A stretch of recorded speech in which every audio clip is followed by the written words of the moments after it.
And I want to speak to the Norwegian people, to European people, to the Venezuelan people. I would say to all citizens of the world in this hour, and assure you that I am very hopeful Venezuela will be free, and we will turn a country into a beacon of hope, an opportunity of democracy, and we will welcome not only the Venezuelans that have been forced to flee, but citizens from all over the world that will find a refuge, as Venezuela used to be decades ago. And as I mentioned, well, María Corina read yesterday, I believe that our experience in Venezuela conveys to the world a testimony that certainly in order to have peace, you require democracy. Democracy is the system that enables peace in a society. But you cannot have democracy without freedom. And freedom is an individual decision, a rational decision. And it's the sum of these individual conscious decisions that bring that collective ethos that creates the force, the strength, and the courage to fight for freedom, to defend it when you got it. And that courage comes from the things that truly matter in your life, the things that you love. And when you feel that those things are most in danger, then the courage increases. That's why I am convinced that peace ultimately is an act of love. And that's what brought me here. The love of millions of Venezuelans for our country, for freedom, and for our children. And I believe there's no other generation in the history of Venezuela that loves more freedom, our family, and our soul, our territory, the possibility of actually being in your homeland, in moving freely in your homeland, because we have lost that. And as I mentioned to you, the force that brought this country, our nation together, was this longing that we want our children back home. And we will not stop until they do that. And we give them a country in which they can live with dignity, with justice, and the responsibility that comes with freedom. So we have great admiration for Norway's institutions and democracy. We shared benefits that nature has given us, and we admire the way this society has used them on behalf of your people. Quite the contrary of what has happened in Venezuela. So we have to learn, and we have used Norway as an example several times during these decades. And believe me, we will turn Venezuela into that energy, technological, and democracy hub of the Americas. And we count on you. And I long for that day, and we will host all of you in a bright, democratic, and free country. And it's going to be soon. So thank you very much, and very honored and grateful to the Nobel Committee for this recognition to the Venezuelan people, to a great movement. I'm just one of that millions of people that form it. And I do believe it is a recognition to democracy as well. So thank you very much. I couldn't sleep last night, going over and over again that first instant when I saw my children. And for many weeks, I had been thinking of that possibility and which one of them I would hug first.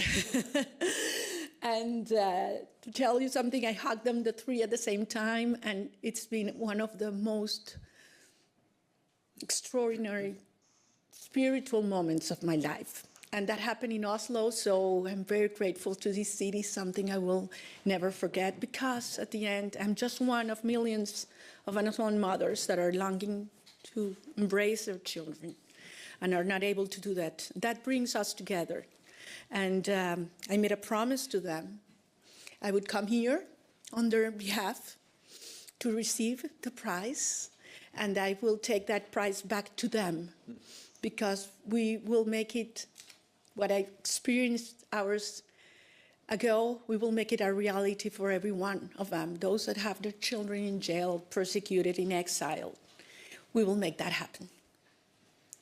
The next question comes from the Swedish broadcaster, Sveriges Radio. Hello, David Rasmus on Swedish Radio. Yesterday, the US seized a ship outside the coast of Venezuela. Would you welcome a US military intervention in Venezuela? Look, some people talk about invasion in Venezuela, the threat of an invasion in Venezuela, and I answered, Venezuela has been already invaded. We have the Russian agents, we have the Iranian agents, we have terrorist groups such as Hezbollah, Hamas, operating freely in accordance with the regime. We have the Colombian guerrilla, the drug cartels that have taken over 60% of our populations, and not only involved in drug trafficking, but in human trafficking, in networks of prostitution. So this has turned Venezuela into the criminal hub of the Americas. And what sustained the regime is a very powerful and funded, strongly funded repression system. Where does that funds come from? Well, from drug trafficking, from the black market of oil, from arms trafficking, for human trafficking. We need to cut those flows. And once it happens and repression is weakened, it's over, because that's the only thing the regime has left, violence and terror. So we ask the international community to cut those sources, because the other regimes that support Maduro and the criminal structure are very active and had turned Venezuela into the safe haven for their operations into the rest of Latin America. Thank you. The next question. Great conversation this morning, and I am very excited also with what I experienced at the Parliament. I am a former member of a Parliament, and to see an actual Parliament working, with representatives of parties in all the spectrum, passionately and respectfully defending their views is something I means so much.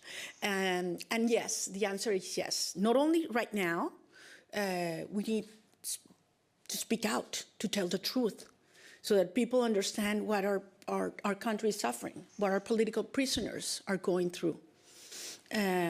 Children in Venezuela only go twice a week to public schools because teachers earn $1 a day. So they have to get other jobs.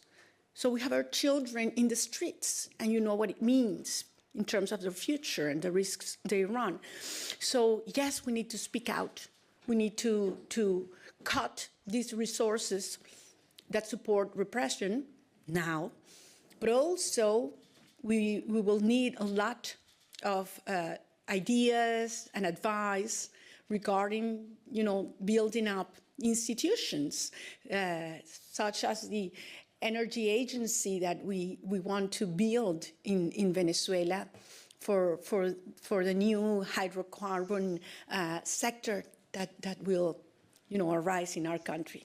Can I just follow up to say that the laureate does not have to ask for that support, because we respect the will of the Venezuelan people, and that is clear. They expressed under very difficult circumstances their views in an election, which gave, according to all sources, international and domestic, overwhelming response. They want another course. They want a democratic regime. And for Norway, respecting the rule of law and the main principles of the UN Charter is key. So we want to see that change happen. I think what we learned from these days, talking to not only Venezuelan guests, but also representatives of Latin America, is that you need a combination of what comes from inside and what comes from outside. We are from outside, and we are, of course, ready to support Venezuela, democratic Venezuela, in building new and sound institutions. They can count on that. Where I have been, and certainly they would have done everything to stop me from coming here. And actually, I want to take advantage of your question to thank all those men and women that risked their lives so that I could be here today. One day I will be able to tell you, because certainly I don't want to put them in risk right now. It was quite an experience, but I think it's worthwhile being here with you, telling the world what's happening in Venezuela, what it means to you as Norwegians and as Europeans or from all the places where you come from, why Venezuela matters for the world. I mean, when you fight for freedom, you're fighting for humanity. And when we win, because we will, this will be an extraordinary example for those countries that today do not have freedom and that people are telling them what we used to hear, that it was impossible to achieve it. And we decided to fight until the end, and Venezuela will be free. And of course, it's worthwhile. And when I go back, the regime will, well, there are two possibilities, certainly where the regime will be, but if it's still in power, certainly I will be with my people and they will not know where I am. We have ways to do that and take care of us. Sorry. Well, so this is the end of this press conference. So I think we're going to have another conference right now, and I'm going to speak in Spanish if I want to respect the decisions of the Prime Minister. Great. Thank you so much for coming. Thank you very much.